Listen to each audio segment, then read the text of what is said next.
Welcome everyone to another episode here in the Fashion Matrix, my new podcast. This podcast is the best when it comes to, learning about fashion, learning about style, learning about yourself, learning about everything that will make you a better version of you. That's just what it is. So I'm very excited about this. It's been, I don't know, like 3 episodes, and I'm already like, woo, on fire because I'm fucking loving doing these things. And, I have to say, I have to remind you, on Thursdays I do it in Spanish, and on Saturdays I do it in English, alright? So this is the Fashion Matrix. If you thought it was fashion, think again. This is beyond fashion, fashion and beyond, my friends. So let's get started.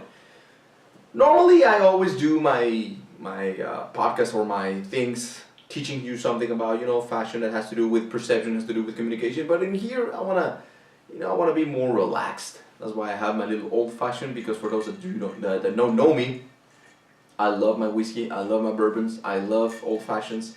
I just love it. I really do enjoy it. So cheers everyone. And I came across some very interesting data, that I think is from the UCLA, some studies. Anyway, it has to do with everything that we thought it was true, or all of our, what we like, what we don't like, right? All of our tendencies, that we have a tendency to like these things, we have a tendency to, avoid certain things. And for the most part, we're not even aware of this. We just do it, and we don't even ask about it. We don't even think about it. We just go with the flow, because it's like, well, why do you like these type of cars? Well, I don't know. Or why do you like this type of fashion? I don't know. Let me give you an example. People that are into, hip hop. If you do a hardcore study, you will see that certain people live in certain places, and that's why they have more of a tendency to like this type of music, right?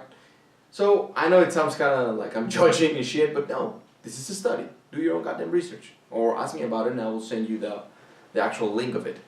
Because I think it was the University of Alabama or the UCLA. I have it all mixed up. So this story goes that how the colors, that every time you see pink, you think of a woman, of a girl. Every time you see someone, let me see. We have. Sorry guys. We have people on Zoom, getting in, so let me just do this thing. There we are. So, every time you see someone in pink, or every time you think of a woman, you think of something girly, and every time you see someone in blue, or a room full of blue, it's like, oh, you're expecting a boy, aren't you? And you know that they do this type of like nonsense, like these events of revealing the gender, like, oh, it's a boy, it's a girl, and it's either pink or blue. So there's a story behind this. There's a story. And this is exactly what I want to teach you. This is exactly what I share with you tonight. That most of the things that we like, most of the things that we think they were true, or that we have, this is true, this is what I like, or this is it, it's been manipulated. It's been controlled by by the media, or by some brand that wants you to think in that way. So this has to do with before World War I. Okay, before World War I, the First World War, if you see pictures, those that can't see the pictures that are in color, because back in the day we didn't have color, right, in the pictures. The kids back in the day, they didn't wear pink nor blue when they were kids, right? They were not wearing pink and blue. That's wrong. You think immediately, well, if you're getting a boy, then you should paint the whole room in blue. No. That's some new stuff right now. And the things that I will share you is gonna be like totally mind blowing. So it all started with let me give you an example, because I don't want to get too deep into the psychology of colors, because I've wrote a whole book on it. Like literally, I teach you all the psychological impact, the physical impact, the spiritual impact all the impact that every single color is doing to us. Normally, pink you think that is woman, but it's wrong. Now, thinking about just pure psychological, the meanings, the psychological meaning of it, pink is the one that is the most close, or is closer to red. Red is the most masculine colors of them all. Now, why? This is because it reminds you of fire, flame, like the sun, like this is a color that makes things happen, right? It's the fire, the passion, the strength of it. So red is the most masculine color of them all. Pink is the one that is closer to red. So pink is actually a very masculine color. Psychologically speaking, pink is a very masculine color. Now, psychologically speaking about blue, blue reminds you immediately of the sea, water. Water is the giver of life, right? Water is the one that nurtures us. Water is the one that relaxes us. When we go to the beach, we want to hear the sound of the sea. We want to see the beautiful blue sky and the blue sea, and we immediately get relaxed. Now, do this experiment. Go into different hospitals or go with doctors, and you will see a lot of different tonalities of blue. This is because psychologically it's been proven that it puts you into a relaxed state. You see what I'm saying? It relaxes you. So I don't know how to silence this, because every time somebody gets in, it's like, oh man. So blue will always put you into a relaxed state of mind, and not only the mind, but just physically. So, talking about feminine energy, masculine is always like, like fire, like, oh, in your face. Feminine energy will always nurture you. You see? If the sea is a giver of life, your mother was, mother nature or moms or femininity is, the feminine energy is the giver of life. So, you will have to understand that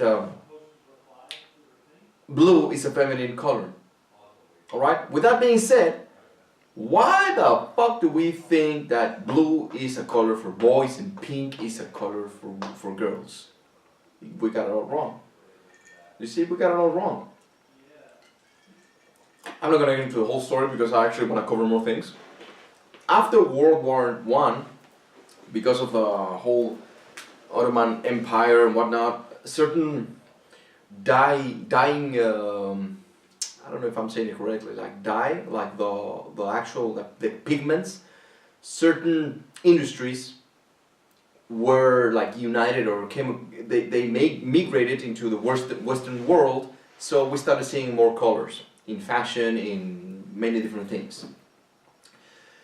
After that, there's been, after World War I, then the baby boomers, this is World War II, right? This is where the baby boomers, the whole new society came, new generation, I'm saying. After that, they wanted to identify themselves in a different way. So they started saying, well, in this happened in the hospitals of the post-war, right? I'm talking about that. They started experimenting with the color, with the psychology of colors, and they started saying, okay, because back in the day, in the hospitals, or just within houses, they would just dress the baby in white, just like that, pure white. Like it's easier to wash and so on. But after World War II, they started implementing in hospitals a little bit of the psychology of color, just to see what happens, and also to differentiate the kids. And they did it as an experiment. So they did it actually. The boys were the ones that would get dressed in pink. And this actually happened. Do your own research, guys. Talk about some mind-blowing shit. So back in the day, the baby boomers, they would dress them, the boys, the newborns, the masculine, they would be dressed in pink. And the girls would have been wearing blue. Isn't that something? Isn't that fucking crazy? This is some crazy shit, man. When I first heard about it, I was like, damn. Imagine how many of the things we're taking for granted and we don't even know that is happening, right? It's fucking crazy, man. So anyway,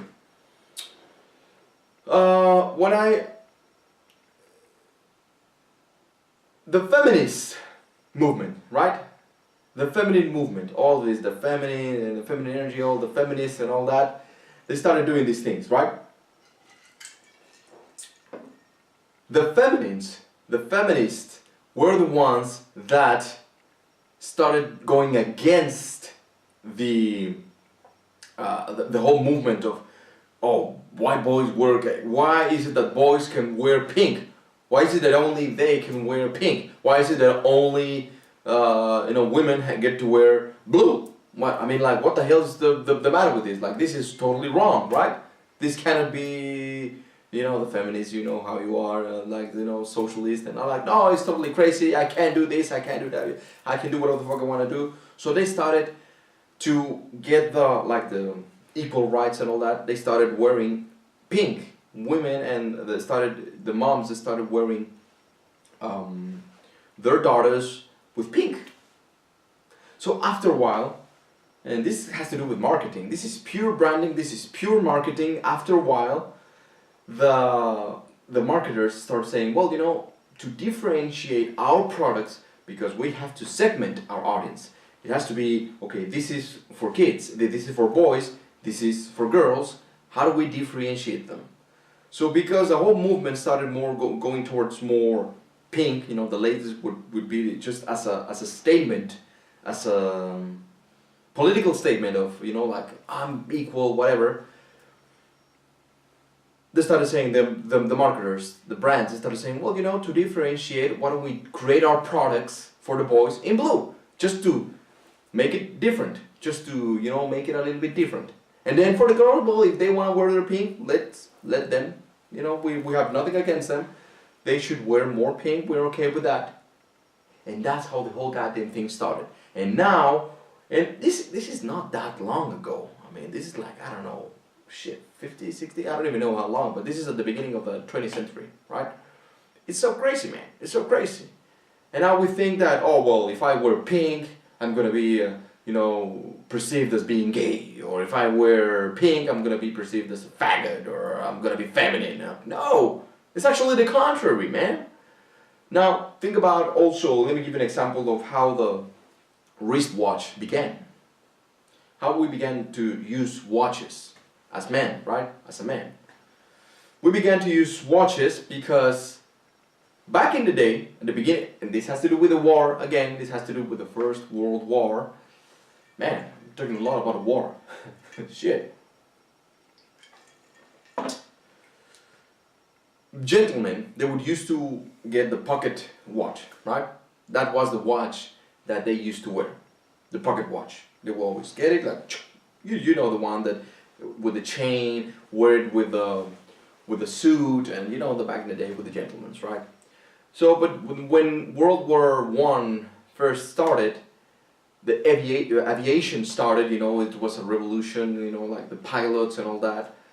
It was a whole new thing when it comes to warfare. But it was not very useful for the pilots, even in submarines and even, like the tanks and airplanes. It was not very efficient to be looking down, taking the pocket, the pocket watch and being there, shooting, whatever. It was not very efficient. It was not good.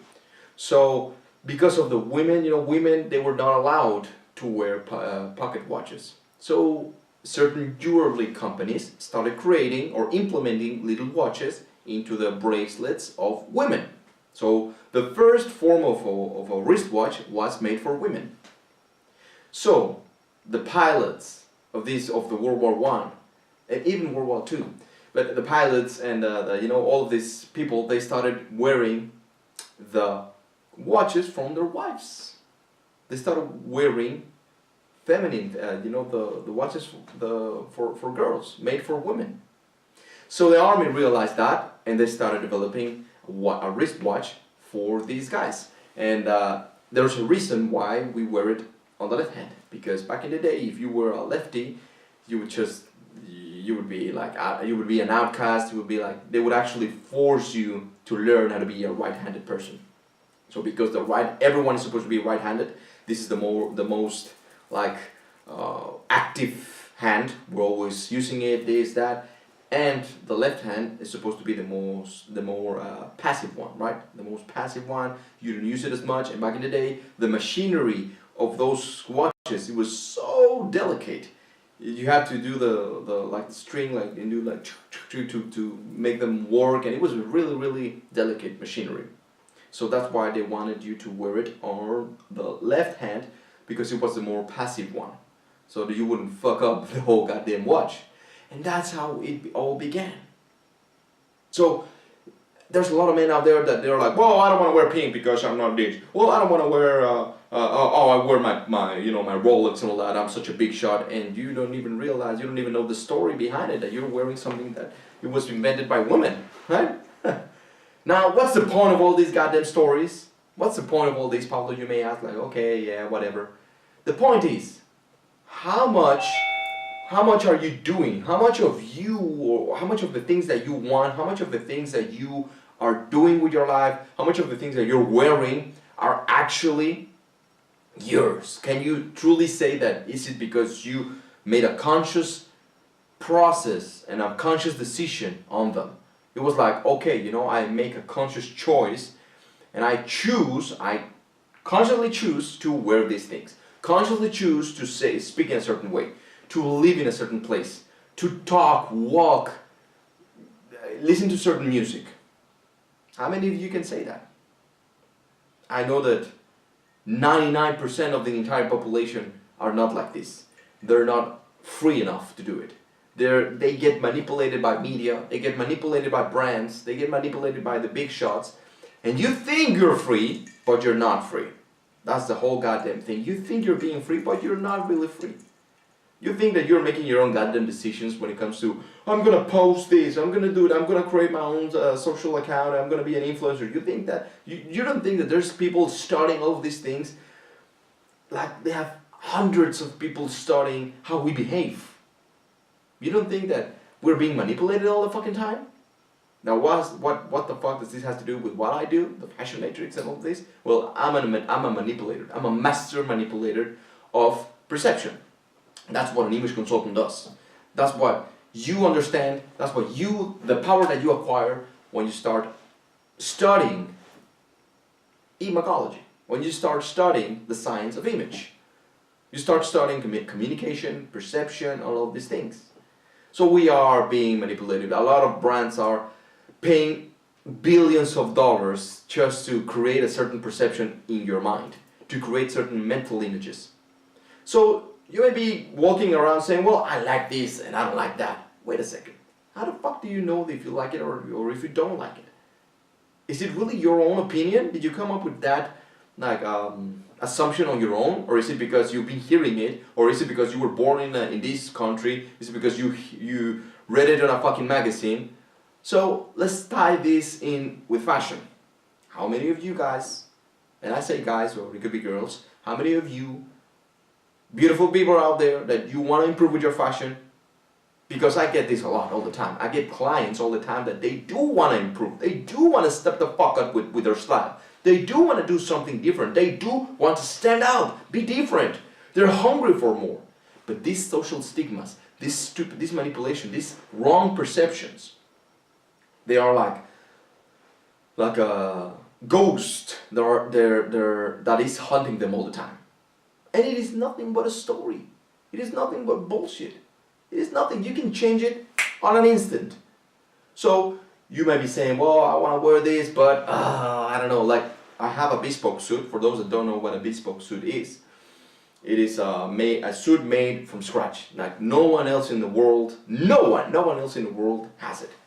You get the fabric and then they measure everything, measure all of your body, every part, and then it's made for you. And actually in the label it says, in the tag, it says the master tailor, blah, blah, blah, its name, made specifically for Pablo, blah, blah, blah, blah, right? So I have a pink bespoke suit. How many of you guys have the balls to wear a full pink suit? I know that there's very few people that would do it. Now there's another end of the spectrum. There's people that just want to do it because they want to, they want to be rebels and like, I'm against everything. They don't do it in a smart way, right? They don't do it with calibration. No, everything that you do should be calculated, calibrated. Never do things just for the fuck of it. because that way you're only going to be very susceptible, and also you're going to be like nervous, like jumpy, like you're going to be all what's the word that I'm looking for?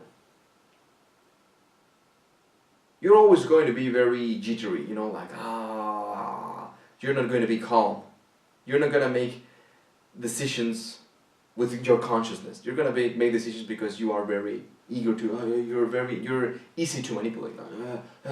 So, hey, you don't want to wear pink? No, because pink is for women. Wait, just relax for a second. Do your research and understand where the fuck this is coming from. You see?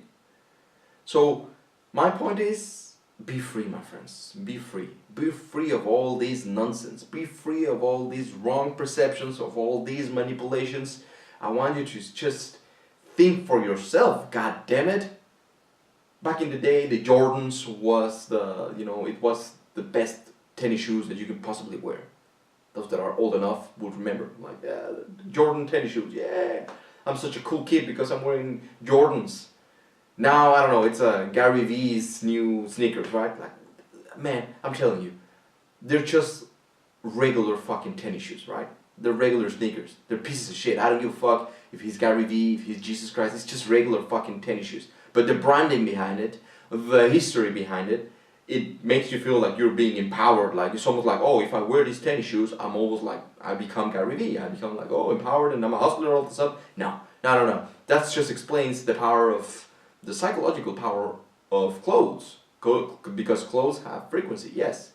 But I'm telling you, the branding companies are manipulating us all the time. That's why I don't like the fashion industry, which is, in quotes, quote unquote, my industry. I don't like it because I know that they're pushing a lot of agendas. They're pushing their own agendas onto us just because they want to sell more, they want to sell these concepts and these, impossible standards of beauty because they want to make you feel bad. And you know why? Because they want to make you feel bad that you are not good enough, you are not beautiful enough. But if you get this new suit, which happens to be the new trend, maybe you will be one step ahead. You will be closer to this standard. Oh, if you get this new product, oh, you might be just one step ahead. So they make you feel, it's a loophole. It's a never-ending bullshit, a never-ending cycle of bullshit that you feel bad about yourself, but the moment you buy something, you're like, oh, I'm good, and then they make you feel, they come up with something, and you're like, just like phones, right? You feel such a big shock when you get your new iPhone, you get your new, but then 1 year, and this iPhone is total shit. So, my point is not to be detached of all of these things, like just go live in the woods. My point is, make a conscious decision of the things that you do and have in your life. Because 9 out of 10, with my clients, I tell them, for example, the theory of style. There are 7 different styles, right? I think I already said it in the first podcast. I tell them, well, maybe you are a natural style. Well, I don't like natural, fuck natural. Natural is average. Hey, wait a second. There's no good, there's no bad. Remember, always remember this axiom of imagology. Remember this axiom of image. Axiom or this law. There's no good, there's no bad, there's relative to you. Okay? There's no good, there's no bad, there is you and what matters to you, my friends. That being said, you have to make up your own goddamn mind. You cannot be so easily manipulated and thinking that, well, natural style is a piece of shit because that's what... No. How do you know about that? How do you know about that? Well, Lamborghinis are pieces of shit because, only the ghetto-ass people were driving. You create these whole bullshit stories behind these opinions. And you become a very opinionated person. And those are the worst in the world. They think that they know. They assume everything and they think they know, but they don't know shit. So deep down, everything that you thought it was true is not true. Unless you dig in deeper. It requires a lot of effort. Which is why most people, average people, the sheep, they don't want, just like the Matrix, right? You've seen the movie. They prefer being plugged in because it's easier. It's less painful to live in a lie. The moment you're unplugged from the Matrix, you're like, whoa, I was living in a lie. What the fuck happened, dude? I thought I was such a cool guy wearing the Jordans. I thought I was such a cool guy wearing this, that, and I'm just a douchebag, man. Fuck. So how about you take full responsibility for your own life and for the things that you do, for your own decisions? How about you, for a change, you become totally responsible for yourself. You don't let others to dictate your life, your likes, your dislikes. You don't let them. You make a conscious process of it. But like I said, it is a process. It takes time to deprogram yourself from the bullshit and then reprogram yourself to this new, better, stronger version of you. It takes time. And like everything in life, it requires patience, love, persistence. You must keep doing it again and again and again, because the media, or I know it sounds like kind of Illuminati, sounds like the conspiracy theory, but yeah, they don't want you to wake up, because if you wake up, you will not be buying the shit. Or if you buy it, you will buy it in the way that you want to buy it. They will no longer dictate the market. And that is not good for business. That is not good for business. So they don't want you to wake up, literally. They want you to stay in the fucking matrix because it's easier to just control you like that. Well, we're gonna, literally, the market, have you studied the market? It's all bullshit, man. There's not even true money involved in there. They're just manipulating stocks. Just manipulating stocks, man. It can change on an instant because of one opinion. Because somebody said something, the market can totally crash. It can totally change simply because someone said an opinion. A very important person said, well, fuck Jordans. They are pieces of shit. And all of a sudden, the stock of Jordans go like, woo! Like, what the fuck? It's just based on a fucking opinion? Come on, man. How easy it is to manipulate us, man. How cheap. That's so fucking sad. So the whole thing about a fashion matrix, and even my job, or being an image consultant, my business style systems, is all about to make people free, make them think. Make them think on their own. Make them come up with their own goddamn, make up their own goddamn mind. Instead of being like, well, if this person that has a lot of authority said it, it must be true. Or if everyone else is doing it, it has to be true, Pablo. I know that you're saying a lot of this. Hey, no disrespect, Pablo, I think you're full of shit. Because you're the only person that is saying this. Well, give it some time, man. More people will be talking about this. More people will be talking about the importance of image, about the fashion matrix. Just give it some time, baby. That's just stupid, man. Just because everyone else is doing it, that means that it's gotta be true. And it's me. I've worked with politicians. We can take someone that is a complete douchebag. He's a nobody. And you write down, yeah, that's right, they have people writing their dialogues and their speeches for them. They don't even write them down on their own. So they have people, image consultants, writing it down. Like, okay, this is exactly, what is your audience? This is your audience. Okay, so if we use these words, we will trigger certain emotions on the audience. Okay, cool. Now they have people that tell them, okay, you need to wear this tie, you need to wear this brand, you need to wear this. And then we have people that tell them how to move, and then also how to control their voice, how to control their tonalities. Then also we have people that tell them the background also, to manipulate the background. Sometimes the media, it's very, very sneaky. Sometimes they just shot one part and it looks like, oh, it's really crowded. But it's all about perspective. It's all about manipulation of perception, man. So if you take a step back and you see it was actually just like 10 people there. So they are doing that onto us. My point is, you need to wake up and you need to start applying it onto yourself, onto your business. Well, I'm not gonna get into ethics. I'm not gonna get into morals. I don't want to get into what's good and what's bad. Like I said it on the first episode, this is not about that. But this is about waking the fuck up and making your own goddamn mind. And understanding that the things that you like, why do you like them? The things that you thought that were true, like, oh, Pablo, you can't swear on a podcast. Why? Why can't I swear? Why can't I? That's what I'm trying to say. Oh, you can't wear, these socks with this suit. Or you can't wear a white blazer, man. That's just wrong. Why? Well, GQ magazine said it. Okay, and who the fuck wrote that article? Well, this person. Okay, and who the fuck is this person? Okay, and who did he learn it from? And for the most part, it's just stories passed on to us. Well, my mama used to say, well, my grandfather used to say, well, my great-great-grandfather used to say, blah, blah, blah, and they just, these bullshit traditions, they get passed on to us, and then we no longer doubt them. We no longer, yes, even doubt them. We don't even give ourselves the permission to doubt the things that are in front of us. So that's some deep shit right there. That's why I don't like very opinionated people, very like, they have a lot of assumptions. You should not assume everything. If you assume something, you're a piece of shit. You're just stupid, man. It's better to say, I don't know, but I'm on the path of knowing, and that keeps me growing. That keeps me hungry for knowledge, for truth. I'm on the path of truth. I do not assume that I know everything.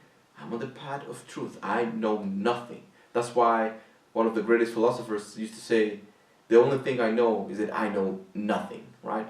Because that's really what it is. You think you're a big shot knowing this, knowing that, you don't know shit.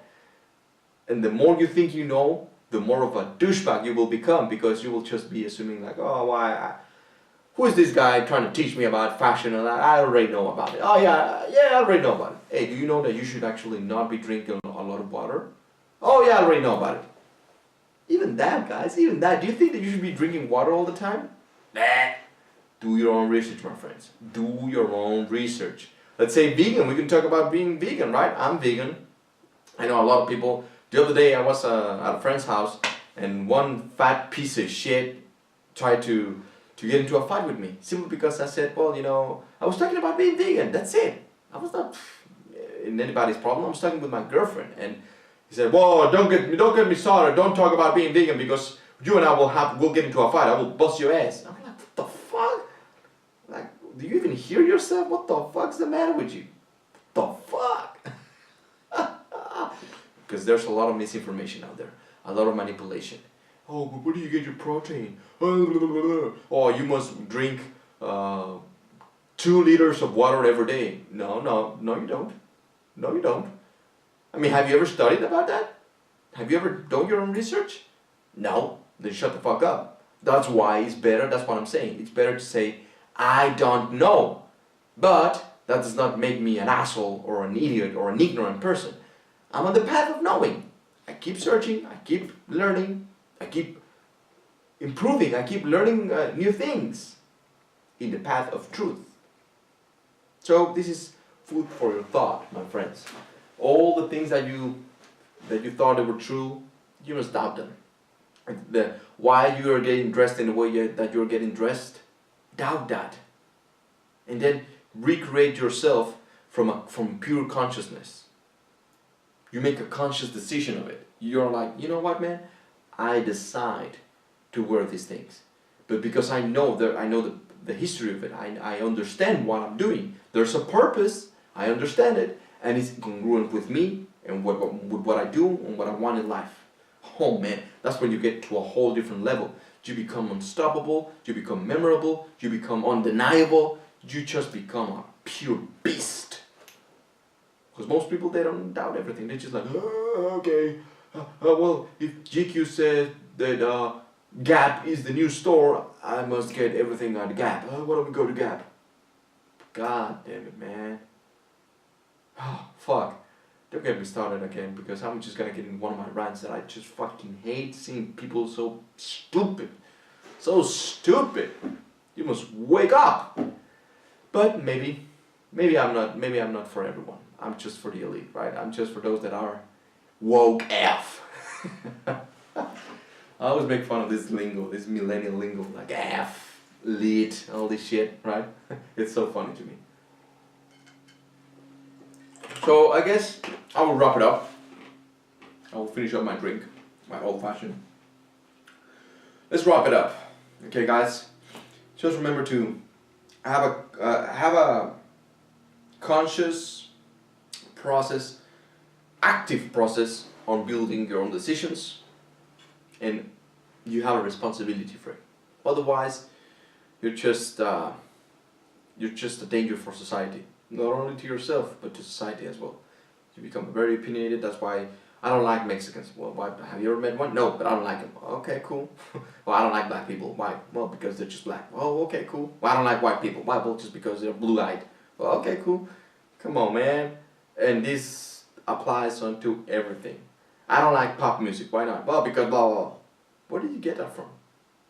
Probably it was passed on to you by family, by maybe even DNA. I don't know, man. I can go on and on and on. Which maybe, by the way, in another episode, I will start getting more mystical and more spiritual, and I will talk about the 4 different minds. There are actually 16 segments of the mind, of types of intelligence, but you can categorize them into 4. One of them is manas, which is memory, a pure silo of memory.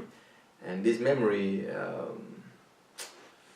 well, you know, that's why you have certain tendencies. That's why you like this, you don't like that, and that, because also on a genetic level, you were, in a way, programmed. That's some very interesting stuff, but I will leave that for another episode. Remember that we have 1 week left. Next Saturday I will do my event. Oh, actually, next Saturday I will not do my podcast because I have my new event. Well, actually, it's not new, but it's the last event of the year. It's called Elite Mentorship. We all should get a mentor. I mean, that's just what it is. Everyone needs a mentor, at least once in their life. Everyone needs someone to come and just, you know, slap you in the face and be like, do this, do that, don't do this, don't do that, and just maybe just get that one piece of information that will totally transform you. Not because that mentor is doing it for you, but because you embrace it and then you take massive action with that piece of knowledge that it was like maybe in the back of your head. You were like, damn, I knew it. I'm just gonna go all the way with it. And we'll have guest speakers. We're gonna have a personal trainer. We're gonna teach you how to defend yourself. What else? We're gonna have a certified hypnotherapist.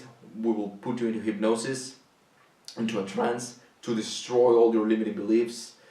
We will also, we'll have BC, Brian Casella, top entrepreneur, businessman, and of course, the god of style, Pablo Espinosa de los Monteros, which, by the way, every time I say the god of style, I did not come up with that shit, okay? It was given unto me, and it was a pretty catchy name, and now, you know, if you just Google it, you will see me. My mustache will appear. It was kind of fun being called. It was actually the first time I came to America. People start calling me the god of style.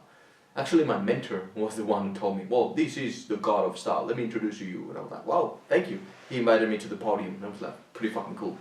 And the name just got stopped. I will be there on the event. It's a 3-day boot camp. Friday, Saturday, and Sunday. Total inner and outer transformation. A transformational, total transformation weekend. What else? Well, the podcast, they're on Thursdays and on Saturdays. Thursday I'll do it in Spanish, and Saturday I'll do it in English, and then I have to promote my program, my coaching program, my online school, The Power of Image, where I dig in and dive in way deeper on all of these things that I will be sharing with you on the Fashion Matrix, and even beyond that. This is where you get a free product of mine, a free online course, you get these special discounts, you get 24/7 access to me. You get to meet very, very cool people that are destroying it out there in the world. That are just super the elite of the, you know, the cream of the cream. We have a very tight group where we support each other. You have access to things that you will not find anywhere else in the world. I guarantee you that 100%. Also, weekly live training sessions with Q&A. I don't know, man. It's a phenomenal program. And the results speaks for themselves. If you know my students, you will be like, damn, this actually works. So anyway, that's it for today, guys. Thank you for attending here on the Fashion Matrix, another episode of the Fashion Matrix. I'm very excited about this. I will continue to do it as long as I want to do it, because that's being free, my friends. You don't have to do it. You don't have to do shit. Hey, for all I care, you don't even have to live. It's entirely up to you. You are responsible for yourself. So are you living a conscious life? Are you living your life with purpose? And are you choosing your life? Or are you just, you know, well, I'm just following the trends, following, you know, go with the flow, this bullshit? Well, no. So I will continue to do my podcast until I don't want to do it. You know what I'm saying? So thank you for attending. Be the best version of yourself. And I will see you, my friends, on the next one.